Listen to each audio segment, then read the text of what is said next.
जय सिया राम। प्रस्तुत है आज का रामचरितमानस पाठ। शोभा दशरथ भवन कई को कवि वर नहीं पार, जहाँ सकल सुर शीस मणि राम लीन अवतार। दशरथ के महल की शोभा का वर्णन कौन कवि कर सकता है, जहाँ समस्त देवताओं के शिरोमणि रामचंद्र जी ने अवतार लिया है।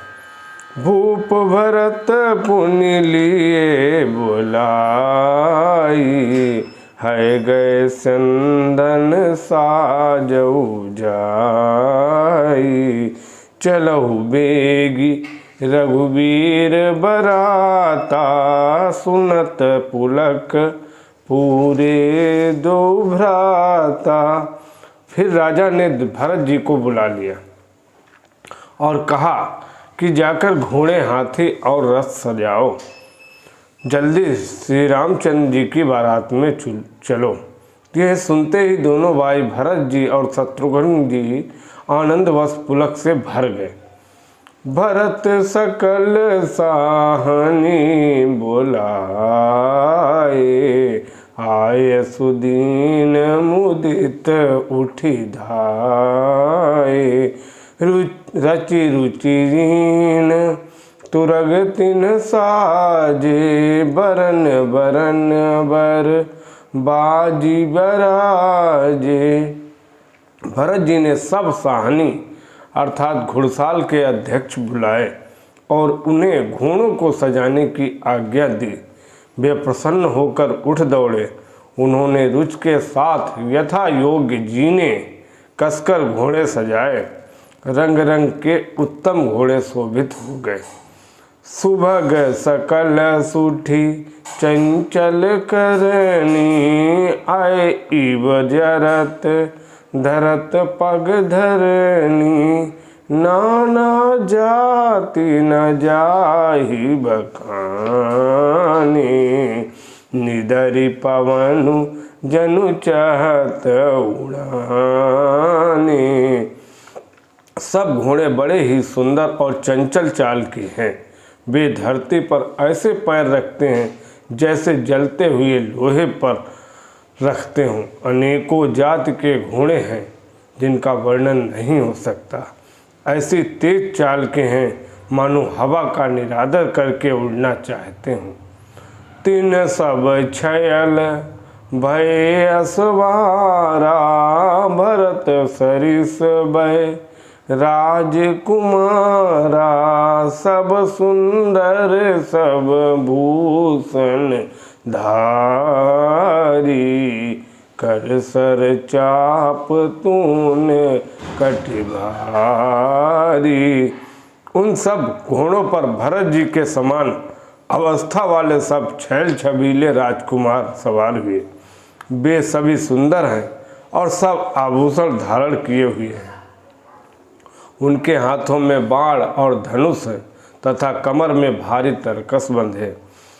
छरे छबीले छयल सब सूर सुजान नवीन, जुगपद चर असवार प्रतिजे असि कला प्रवीण।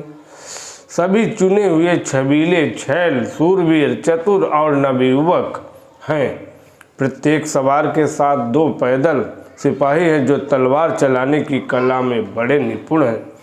बांधे बीरद वीर रणगाढ़े, निकसि भये पुर बाहिर ठाड़े। फेरहि चतुर तुरग गति नाना, हर्षहि सुनि सुनि पनव निशाना। सूरता का बाना धारण किए हुए रणधीर वीर सब निकलकर नगर के बाहर आ खड़े हुए। वे चतुर अपने घोड़ों की तरह तरह की चालों से फेर रहे और भेरी तथा नगाड़े की आवाज़ सुनकर प्रसन्न हो रहे। रथ सारथिन विचित्र बनाए, ध्वज पताक मणिभूषण लाए। चवर चारु किंकिनी धुनि करहीं भानुजान शोभा अपहरहीं। सारथियों ने ध्वजा, पताका, मणि और आभूषणों को लगाकर रथों को बहुत विलक्षण बना दिया। उनमें सुंदर चंवर लगे हैं और घंटियां सुंदर शब्द कर रही। वे रथ इतने सुंदर हैं मानो सूर्य के रथ की शोभा को छीने लेते हैं।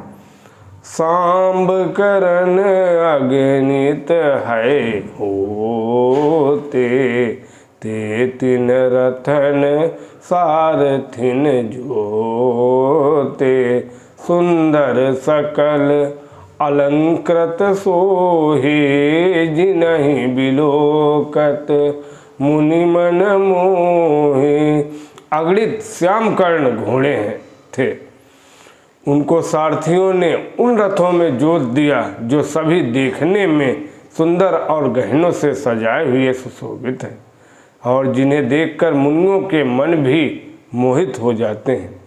जे जल चलहिं थलहिं की नाई, टाप न बूढ़ बेग अधिकाई। अस्त्र शस्त्र सबु साजु मनाई, रथी सारथिन लिए बुलाई। जो जल पर भी जमीन की तरह ही चलते हैं, वेग की अधिकता से उनकी टाप पानी में नहीं डूबती। अस्त्र शस्त्र और सब साज सजाकर सारथियों ने रथियों को बुला लिया। चढ़ी चढ़ी रथ बाहिर नगर, लागी जुरन बरात। होत सगुन सुंदर सबहीं, जो जेहि कारज जात। रथों पर चढ़ चढ़कर बारात नगर के बाहर जुटने लगी। जो जिस काम के लिए जाता है सभी को सुंदर शकुन होते हैं। कलित करिबरन परी अवारी, कहीं न जाई जे बात सवारी। चले मत गज घंट बिराजी, मनौ सुभग सावन गणराजी। श्रेष्ठ हाथियों पर सुंदर अंबारियां पड़ी हैं। वे जिस प्रकार सजाई गई थीं सो कहा नहीं जा सकता। मतवाले हाथी घंटों से सुशोभित होकर घंटे बजाते हुए चले, मानो सावन के सुंदर बादलों के समूह गरजते हुए जा रहे हों। वाहन अपर अनेक विधाना, शिविका सुभग सुखासन जाना। तिन चढ़ी चले विप्र बंदा, जनु तनु धरे सकल श्रुति छंदा। सुंदर पालकियां, सुख से बैठने योग्य तामजान जो कुर्सी नुमा होते हैं, और रथ आदि और भी अनेक प्रकार की सवारियां हैं। उन पर श्रेष्ठ ब्राह्मणों के समूह चढ़कर चले, मानो सब वेदों के छंद ही शरीर धारण किए हुए हों। मागध सूत बंदी गुण नायक, चले जान चढ़ी जो जेहि लायक। बिसर ऊंट वृषभ बहु जाति, चले वस्तु भरी अगणित भांति। मागध सूत भाट और गुण गाने वाले सब जो जिस योग्य थे वैसी सवारी पर चढ़कर चले। बहुत जातियों के खच्चर, ऊंट और बैल असंख्यों प्रकार की वस्तुएं लाद लाद कर चले। कोटिन कावरी चले कहारा, विविध वस्तु कोवर नहीं पारा। चले सकल सेवक समुदाय, निज निज साजु समाजु बनाई। कहार करोड़ों कावरे लेकर चले, उनमें अनेकों प्रकार की इतनी वस्तुएं थीं कि जिनका वर्णन कौन कर सकता है। सब सेवकों के समूह अपना अपना साज सजाकर बनाकर चले। इसी के साथ आज का रामचरितमानस पाठ यहीं समाप्त होता है। बोलो जय श्री राम।